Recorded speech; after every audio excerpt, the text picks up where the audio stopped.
Most metropolitan areas are equipped to channel rainwater off the streets, down the gutters, and into a centralized channel or wash. There may be small amounts of water flowing down the gutters, but by the time all of the runoff accumulates into the main channel, a small rainstorm can create quite a power flow through the wash. This is the Pacoima Wash in the San Fernando Valley. Despite the many warning signs, people still get dangerously close to the water, and these storm channels have taken many lives down the drain. Being all concrete, it gets a thin layer of moss on it because water flows on this concrete year long. And that moss is the dangerous part. There's no way that you can stand up in here. The kids, they go across with their bikes or they try to run across it, and it might only be 2 feet deep, 3 feet deep, and they think they can come across it, and it's got such force to it that it just sweeps them out of their feet and they're gone. It was April 4th of 1995. A rainstorm from 2 previous days had the Pacoima Wash flowing 2 to 3 feet deep. 4 children who lived in the area were going down to take a look at the rising water level. They had snuck through a hole in the fence, and part of the excitement was that they knew they weren't supposed to be there. This part of the Pacoima Wash is a big downhill run, so the water gets moving as fast as 20 to 40 miles per hour. Look how fast this is going. Hey, Jordan, I dare you to go across. Since the water didn't look that deep, the kids were trying to dare Jordan in the white t-shirt to try to get across to the other side. Not too far away, best friends Mike Grosso and Rick Mansour were on their way to a sports club meeting in nearby Lopez Canyon. Passenger Mike Grosso is a Los Angeles police officer who was just coming off duty. Meanwhile, back in the wash, the kids were still trying to dare Jordan to get to the other side. He was about to give it a try when the other kids decided to give him a little help. With the swift-moving current and the slick moss on the floor of the wash, Jordan was off on a high-speed ride.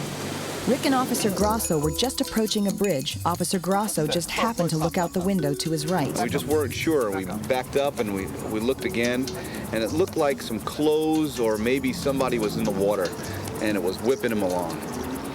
We started to drive off, and we both looked at each other at the same time and said, I got a bad feeling about this.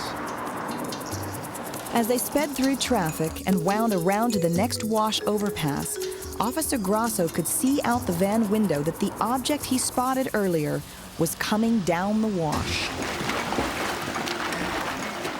I looked over the side and I saw him go underneath us, and he screamed, and I ran across and I grabbed the hole of the lock, and I've never seen that type of lock before. Officer Grosso had keys to any LA City lock, but they were just outside the city limits. Rick sped off to another gate. And we found this gate, and it was one thing after another was just perfect. I ran up to the gate, my key slid into this lock, the lock as if it was just placed there, brand new. It opened right up, the gate swung right up, and boom, we were off. We were racing down the side, and I kept on looking back, and I couldn't see anybody in the water, and I thought maybe we just got just ahead of them, just enough to maybe do something. As they sped down to the water's edge, they knew they were only seconds ahead of him. A life or death decision had to be made of how to save this young boy's life.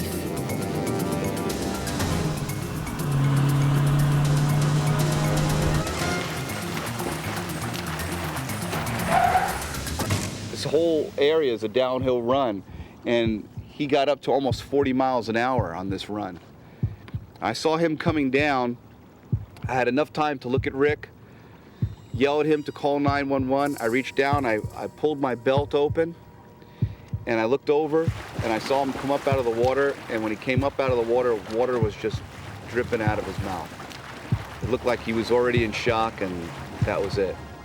I took about 3-4 steps, and I figured if I can dive into the water and get real close to him, that's the way it's gonna be. If I dive behind him, I'm gonna follow him. If I dive in front of him, he's gonna follow me. He was coming up out of the water. I took my steps and I dove.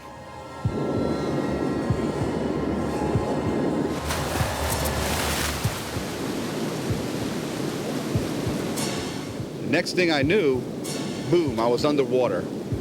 I was flipping around. I felt the boy in one hand, and I had something else in my other hand. And when my head cleared water, I had the boy in my left hand and a man in my right hand. The other man was underneath the young boy in the wash. That's why Officer Grasso didn't see him. He clutched firmly to both of them as all three went down the river.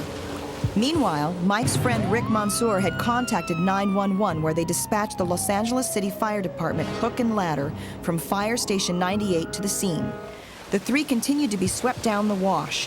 The third man had kept the boy afloat and literally saved his life.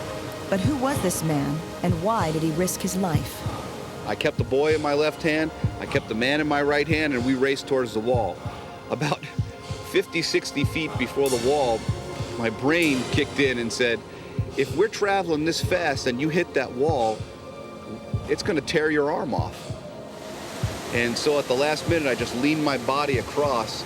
So I had the boy on one side and the man on the other side, and I hit the wall with my stomach and my chest. And all of a sudden, I was out of the water.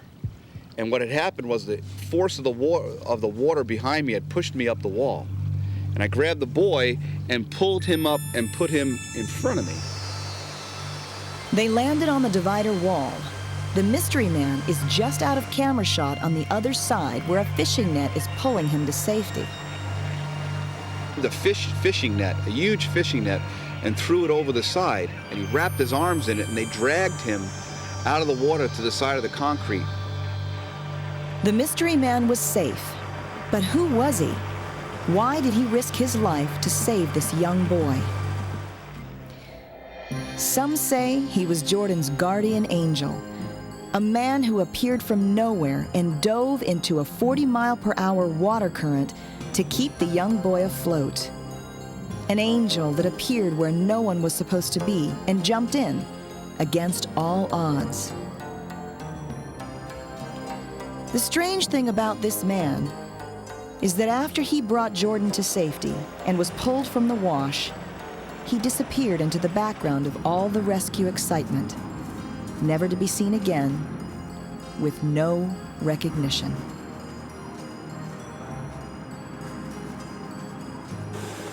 The Los Angeles Fire Department lifted Jordan to safety. He had no idea that if this mystery man and Mike Grasso had not miraculously come across his plight, he was destined for an ill fate. Jordan's temperature was 89 degrees. He had lost some 9 degrees of his body temperature. Officer Grasso was brought to safety, and both he and Jordan suffered from hypothermia. They were rushed to a nearby emergency room. Any Los Angeles police officer standing where I stood that day would have done exactly the same thing, which is true. So it's not me, it's just that someone else, someone larger than us, didn't want anything to happen to Jordan, and he set up all these dominoes to fall just the right way. Everything worked out absolutely perfect, and everybody walked away and no one was hurt. For Jordan, the chance of his survival after falling in the wash was like winning the lottery. But for some reason, his guardian angel was waiting by the rushing current. And off-duty officer Mike Grasso completed the string of events that made Jordan's survival a true miracle.